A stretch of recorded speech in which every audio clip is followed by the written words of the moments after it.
happening. We're in for 250 to 275 billion. They're into 100 to 150. They should be forced to equalize.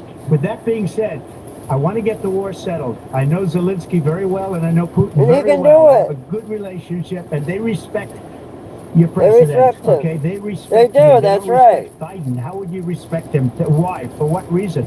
He hasn't even made a phone call in 2 years to Putin. Hasn't spoken to anybody. They don't even try to get it. That is a war that's dying to be settled. I will get it settled before I even become president. And he will. When I'm president-elect. And what I'll do is I'll speak to one, I'll speak to the other, I'll get them together. That war would have never happened. And in fact, when I saw Putin after I left, unfortunately left because our what's up? Anyone tune in yet? But after I left, when I saw him building up soldiers, he did it after I left. I said, oh, he must be negotiating. It must be a good, strong point of negotiation. Well, it wasn't, because Biden had no idea how to talk to him. He had no idea how to stop it. And now you have millions of people dead, and it's only getting worse, and it could lead to World War III. Don't kid yourself, David. We're playing with World War III, and we have a president that we don't even know if he's... Where is our president? We don't even know if he's a president. Right? Out of a campaign hey, for real, where is our president? We don't even know if he's a president. But we have a president, Mr. President, that doesn't know he's alive. Your time is up. Just to clarify the question, do you believe it's in the U.S. best interest for Ukraine to win this war, yes or no? I think it's the U.S. best interest to get this war finished and just get it done. Right. Negotiate a deal, because we have to stop all of these human lives from being destroyed. I want to take this to Vice President Harris. I want to get your thoughts on support for Ukraine in this moment, but also as Commander-in-Chief, if elected, how would you deal with Vladimir Putin, and would it be any different from what we're seeing from President Biden? Well, first of all, it's important to... We're going to go back past the migrants, and then we're done with that. Biden running against me. I believe the reason that Donald Trump says that goofy laugh. This war would be over within 24 hours is because he would just give it up. And that's not who we are. No, he would. Let's understand what happened. The hell is this bitch talking about? I met with Zelensky a few days. You haven't met with no one. You didn't even go to the southern border. Tried through force to change territorial boundaries, to defy one of the most important international rules and norms, which is the importance of sovereignty and territorial integrity.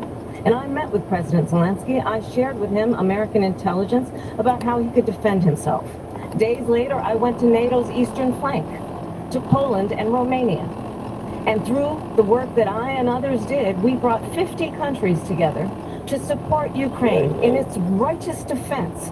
And because of our support, because of the air defense, the ammunition, hit that thumbs up, subscribe, and share. The Abrams tanks that we have provided, Ukraine stands as an independent and free country. Chicago White Sox 0, Cleveland 5, bottom of the ninth.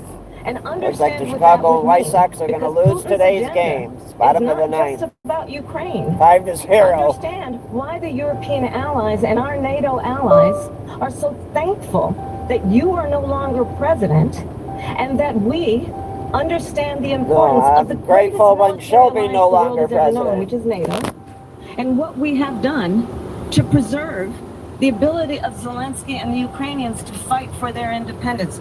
Otherwise, Putin would be sitting in Kyiv with his eyes on the rest of Europe, starting with Poland. And why don't you tell the 800,000 Polish Americans right here in Pennsylvania how quickly you would give up for the sake of favor and what you think is a friendship with what is known to be a dictator who would eat you for lunch. Vice President Harris, thank you. We've heard from both of you on Ukraine tonight. Afghanistan came up in the last hour. I wanted her to respond to something you said earlier, and now, please, I'll give you a minute here. Yeah, they was trying. Sitting in Moscow, and he wouldn't have lost 300,000 men and women, but he would have been sitting in Moscow.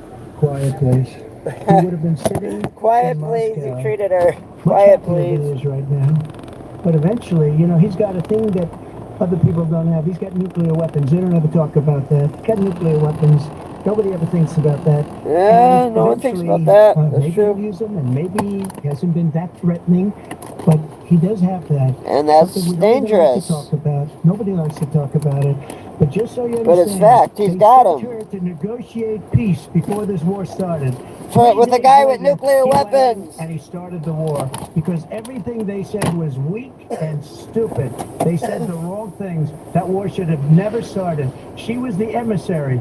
They sent her in to negotiate with Zelensky and Putin, and she did. And the war started 3 days later. Literally. The talent we have with her. She's worse than Biden. In my opinion, I think he's the worst president in the history of our country. She goes down as the worst vice president in the history of our country. But let me tell you something. She is a horrible negotiator.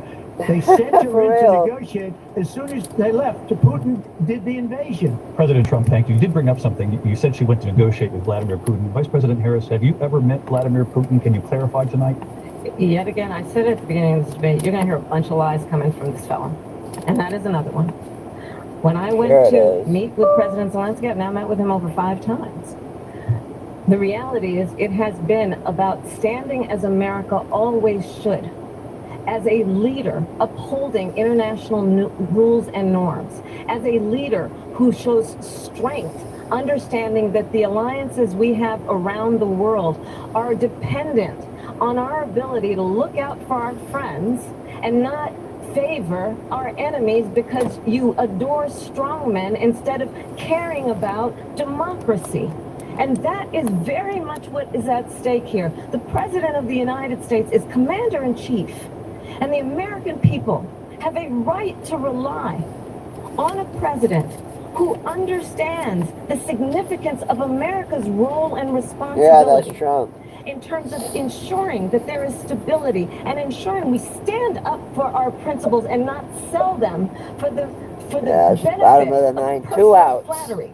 Cleveland 5, Chicago White Sox I do want to talk 0. about Afghanistan. It came up in the first hour of this debate. I want to move on to Afghanistan. Said Trump did the most amazing thing I've ever seen. He got these countries, the 28 countries at the time, to pay up. He said, I've never seen. He's the head of NATO. He said, I've never seen. For years, we were paying almost all of NATO. He's right. He did we do that. We were ripped off by European nations, both on trade and on NATO. I got them to pay up by saying one of the statements you made before, if you don't pay, we're not going to protect you. Otherwise, we would have never gotten it. He said it was one of the most incredible jobs that he's ever seen done. Thank you. I want to turn to Afghanistan. It came up in the first hour of the debate, and we witnessed a poignant moment today on Capitol Hill, honoring the soldiers who died. Yeah, all the military equipment we left over there. I do want to ask the Vice President, do you believe you bear any responsibility in the way that withdrawal played out? Well, I will tell you, I agreed with President Biden's decision to pull out of Afghanistan. 4 presidents said they would, and Joe Biden did. And as a result, America's taxpayers are not paying the $300 million civilians over there, and he left fucking dangerous military equipment. There is not one member of the United States military who is in active duty in a combat zone in any war zone around the world, the first time this century. But let's understand how we got to where we are. Donald Trump, when he was president, negotiated one of the weakest deals you can imagine. He calls himself a deal maker. Even his national security advisor said it was a weak, terrible deal. And here's how it went down. He bypassed the Afghan government. He negotiated directly with a terrorist organization called the Taliban. You mean you negotiated with the terrorist organization called the Mexican cartels with human trafficking? And the president at the time invited the Taliban to Camp David, a place of storied significance for us as Americans, a place where we honor the importance of American diplomacy, where we invite and receive respected world leaders.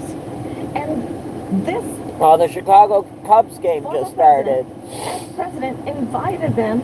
Maybe the Chicago Cubs will have a little more luck than the White Sox today. It's the Chicago Cubs versus LA, Los Angeles. The President of the United States. Bottom of the first 3 outs. Commander-in-Chief with a level of respect.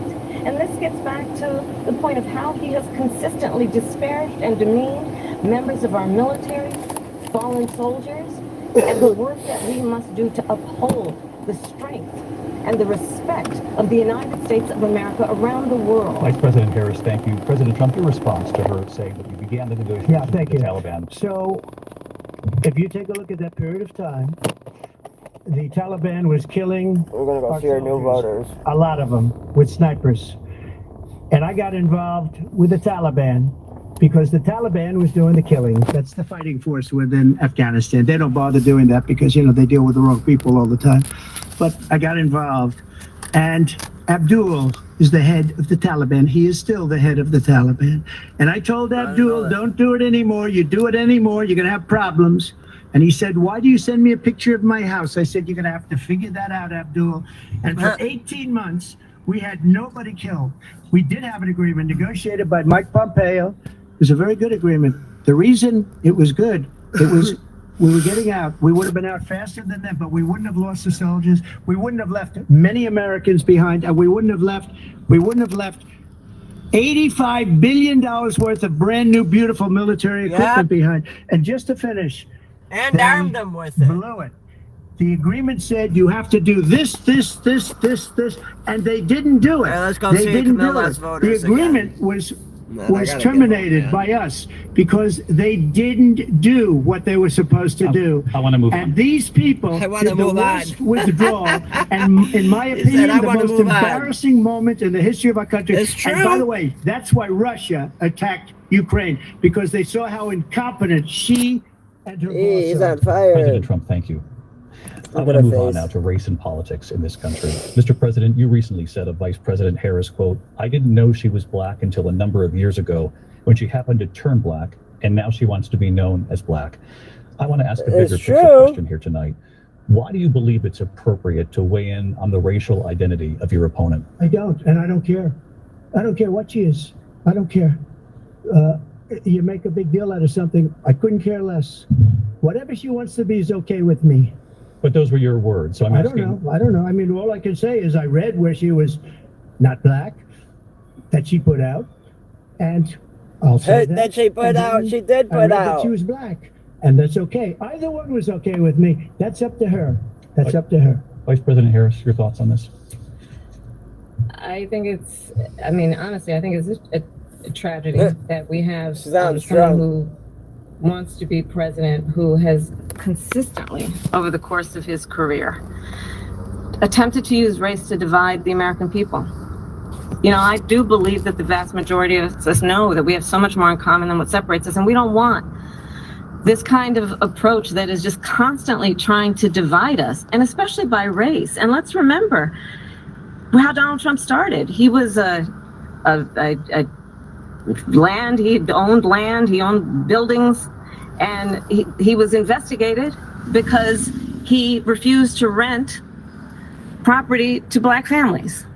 Let's remember, this is the same individual who took out a full-page ad in the New York Times Back to this. calling for the execution of 5 John young something out black there, and not Latino language. boys who were innocent, the Central Park 5. Took out a full-page ad calling for their execution. This is the same individual who spread birther lies about the first black president of the United States. And I think the American people want better than that, want better than this, want someone who understands, as I do, I travel our country. We see in each other a friend. We see in each other a neighbor. We don't want a leader who is constantly trying to have Americans point their fingers at each other. I meet with people all the time who tell me, can we please just have discourse about how we're going to invest in the aspirations and the ambitions and the dreams of the American people? Knowing that regardless of people's color or the language their grandmother speaks, we all have the same dreams and aspirations and want a president who invests in those, not in hate and division. Vice President Harris, thank you. Lindsay? President Trump, this is now your third time. This is the most divisive presidency in the You got history of our a country. 20th time. There's never been anything like it. They're destroying our country, and they come up with things like what she just said. going back many, many years, when a lot of people, including Mayor Bloomberg, agreed with me on the Central Park 5. They admitted, they said, they pled guilty. And I said, well, if they pled guilty, they badly hurt a person, killed a person ultimately. And if they pled guilty, then they pled, we're not guilty. But this is a person that has to stretch back years.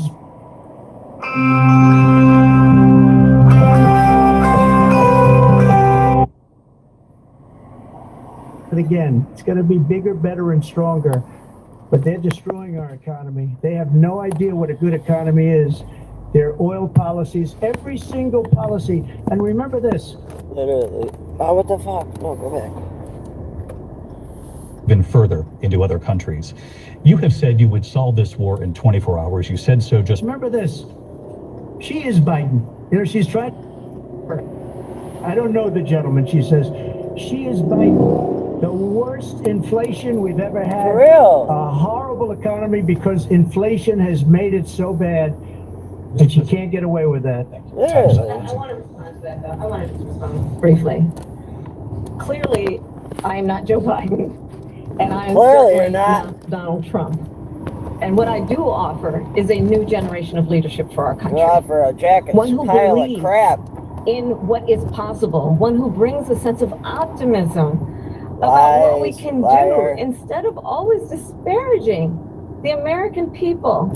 I believe in what we can do to force electric cars on us. Businesses, which is why I have a plan. Let's talk about our plans. How about let's talk about these electric cars you want to force on us, bitch? I don't want no goddamn electric car. Businesses, $50,000 tax deduction to pursue their ambitions, their innovation, their ideas. Let's get to the main point. The electric cars, they're heavy. Our roads right now are not built for electric cars. Do you know how much more an electric car weighs because of the batteries, all the batteries in it, than a normal gas car weighs? It's an insane amount more that the electrical car weighs a way heavier, insane more amount than the regular gas car does. And the roads that we currently have, those aren't made to handle cars that are that much heavier, like side streets and stuff that aren't made for trucks. And even in the trucks, that makes the trucks heavier too because of the batteries. But I don't know if trucks would be. I'm talking about street roads that trucks might go down once in a while. But having them big ass, heavy ass electric cars going down them is like a tank going down them. So it's like you're having a truck go over a side street almost. That shouldn't go down a side street. Those batteries weigh a lot. And even like on the crash barriers on like curves, you would go right through them because the weight of the battery is so much it can't protect it from that weight. And parking garages too would probably collapse if too many electric cars parked in a parking garage. They wouldn't be strong enough to hold that extra weight. Last month you said, quote, we're working on it. So tonight, 9 years after you first started running, do you have a plan, and can you tell us what it is? Obamacare was lousy health care, always was. It's not very good today. And what I said, that if we come up with something, and we are working on things, we're going to do it and we're going to replace it. But remember this, I inherited Obamacare because Democrats wouldn't change it. They wouldn't vote for it. They were unanimous. They wouldn't vote to change it. If they would have done that, we would have had a much better plan than Obamacare. But the Democrats came up, they wouldn't vote for it. I had a choice to make when I was president. Do I save it and make it as good as it can be, never going to be great, or do I let it rot? And I felt I had an obligation, even though politically it would have been good to just let it rot and let it go away. I decided, and I told my people, the top people, and they're very good people. I have a lot of good people in this administration. We read about the bad ones. We had some real bad ones too, and so do they. They have really bad ones. The difference is they don't get rid of them. But let me just explain. I had a choice to make. Do I save it and make it as good as it can be, or do I let it rot? And I saved it. I did the right thing. But it's still never going to be great, and it's too expensive for people. And what we will anything you do is great, different Donald. plans. If we can come up with a plan that's going to cost our people, our population, less money and be better health care than Obamacare, then I would absolutely do it. Yeah, I'm in favor of that. Run it as good as it can be run. So just a yes or no, you still do not have a plan? I have concepts of a plan. I'm not president right now. But if we come up with something, I would only change it if we come up with something that's better and less expensive. And there are concepts and options we have to do that. And you'll be hearing about it in the not too distant future. Vice President Harris, in 2017, you supported Bernie Sanders' proposal to do away with private insurance and create a government-run healthcare system. 2 years later, you proposed a plan that included a private insurance option. What is your plan today? Well, first of all, I absolutely support, and over the last 4 years as vice president, private healthcare options. But what we need to do is maintain and grow the Affordable Care Act. But I'll get to that, Lindsay. I just need to respond to a previous point that the former president has made. I've made very clear my position on fracking. And then this business about taking everyone's guns away. Tim Walz and I are both gun owners. We're not taking anybody's guns away. Yeah, you So are. Stop with the continuous Stop lying with about the this lies, stuff. Camilla. You're trying As to it take relates to people's the Affordable guns. Care Act, understand, just look at the history to know where people stand. When Donald Trump was president, 60 times he tried to get rid of the Affordable Care Act. 60 times. I was a senator at the time when I will never forget the early morning hours when it was up for a vote in the United States Senate. And the late, great John McCain, who you have disparaged as being, you don't like him, you said at the time, because he got caught. He was an American hero. The late, great John McCain, I will never forget that night, walked onto the Senate floor and said, no, you don't. No, you don't. No, you don't get rid of the Affordable Care Act. You have no plan. And what the Affordable Care Act has done is eliminate the ability of insurance companies to deny people with pre-existing conditions. I don't have to tell the people watching tonight, you remember what that was like? Honestly, Remember it's when really an not insurance too company helpful. could deny if a child had asthma, if someone was a breast cancer survivor, if a grandparent had diabetes? And thankfully, as I've been vice president and we over the last 4 years have strengthened the Affordable Care Act, we have allowed for the first time Medicare to negotiate drug prices on behalf of Earpiece American people. Harris. Donald Trump said he was going to allow Medicare Someone to said negotiate Earpiece Harris. drug prices. He never did. We did. And now we have capped the cost of insulin at $35 a month. Since I've been vice president, we have capped the cost of prescription medication for seniors at $2,000 a year. And when I am president, we will do that for all people, understanding that the value I bring to this You don't bring is any that value. access to health care should be a right and not just a privilege of those who can afford it. And the plan has to be to strengthen the Affordable Care Act, not get rid of it, Vice pass it President pro-law Harris, in thank terms you. of where Donald Trump stands on that. I want to move to an issue that's important for a You lot made a of... mistake. And number one, John McCain fought Obamacare for 10 years. But it wasn't only him. It were all of the Democrats that kept it going. And you know what? We can do much better than Obamacare, much less money. Yeah. But she won't improve private insurance for people, private medical insurance. That's another thing she doesn't want to get. President People are Trump. paying privately for it. Oh, man, I just missed some of the important Carolina spot. or any other place. What they've done to business and manufacturing in this country is... He's talking about how they're making We big have car nothing manufacturing. because they refuse. You know, They're Biden making doesn't go big after car people because manufacturing supposedly points China pays places in millions of Mexico dollars. and He's not afraid to here. do it. Between him and And we his need to be son, making they cars get here. all this money from Ukraine. They get all this money from all of Facts. these different countries, and then you wonder, why is he so loyal to this one, that one, Ukraine, China? Why is he? Why did he get $3.5 million from the mayor of Moscow's wife? Why did she pay him $3.5 million? This is a crooked administration, and they're selling our country down the tubes. Yeah, President I Trump, say thank so. you. Thank you. We'll be right back with closing statements from both of our candidates in a historic night as ABC News presidential debate. Us that you won't ban firearms. So why don't you just let us know? I am disgusted, man. Okay, Yeah, so I spent the first hour of this debate. I said, you know what? I'm just gonna watch tactics for Kamala and for Trump. And I watched, and we were laser focused on that. And now, as I've watched this second round, bleeding in from the first to the second, now I'm just sickened to my stomach. I sent out a post on X about this. Why do Republicans keep agreeing to this? Why? Why? Like sheep to the slaughter.